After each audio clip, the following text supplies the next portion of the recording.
Welcome back to my channel कुछ भी कहो दिल से।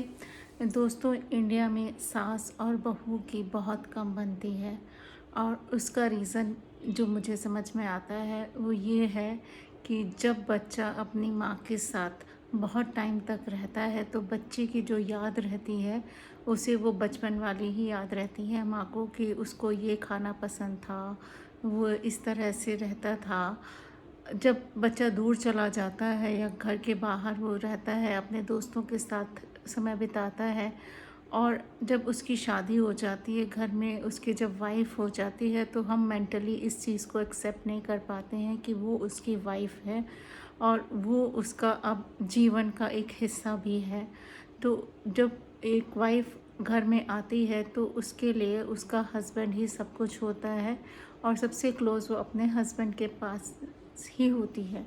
तो वो जो एक्सपेक्टेशन उसको एज़ ए हस्बैंड होती है वाइफ़ को, तो वो सारी ज़रूरतें या जो उसकी इमोशनल रिक्वायरमेंट होती हैं वो अपने हस्बैंड के साथ ही एक्सप्रेस करती है।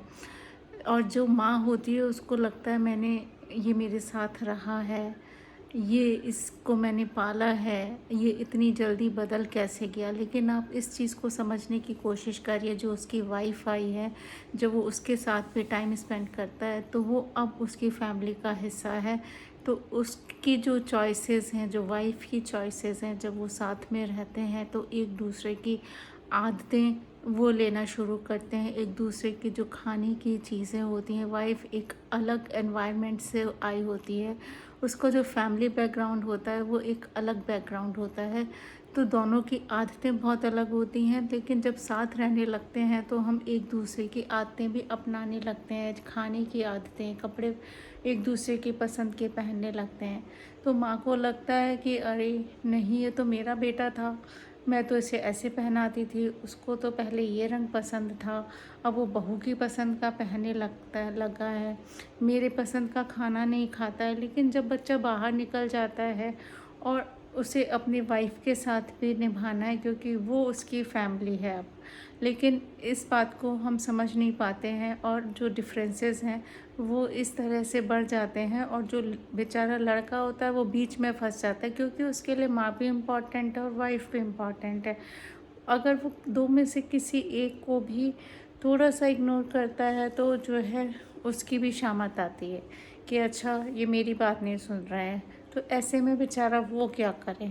जो कपल बाहर रहते हैं और थोड़े टाइम के लिए ही जिनको साथ में रहना होता है, चलो छुट्टियाँ आई, वेकेशन पे गए, तो वो 2-4 दिन चीज़ें एडजस्ट हो जाती हैं।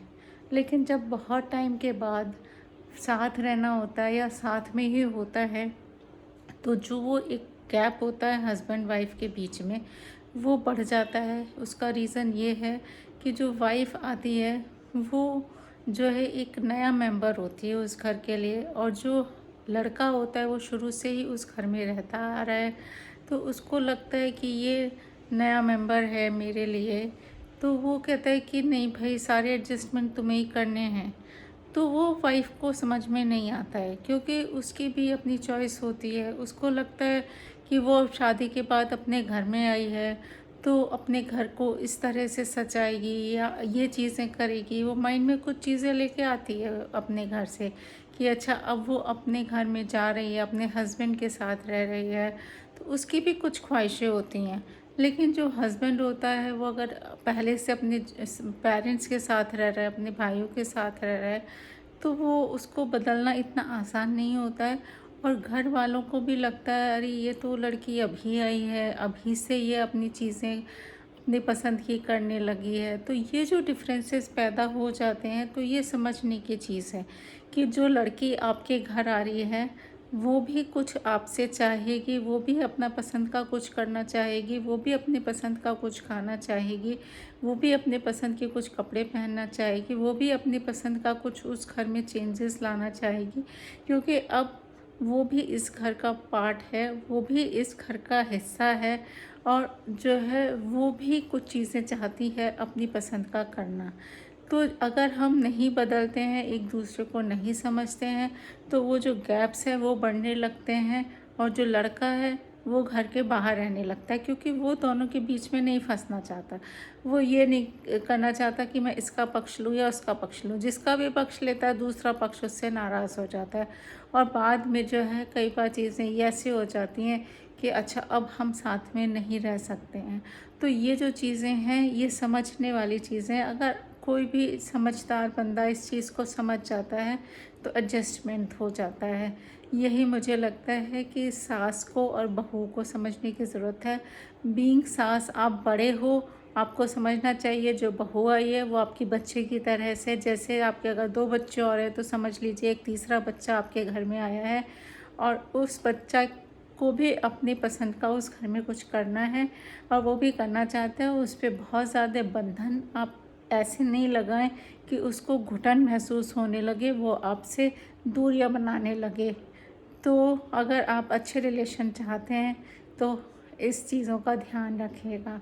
अगर आपको मेरा वीडियो अच्छा लगा हो तो लाइक शेयर कमेंट ज़रूर करें। Thank you.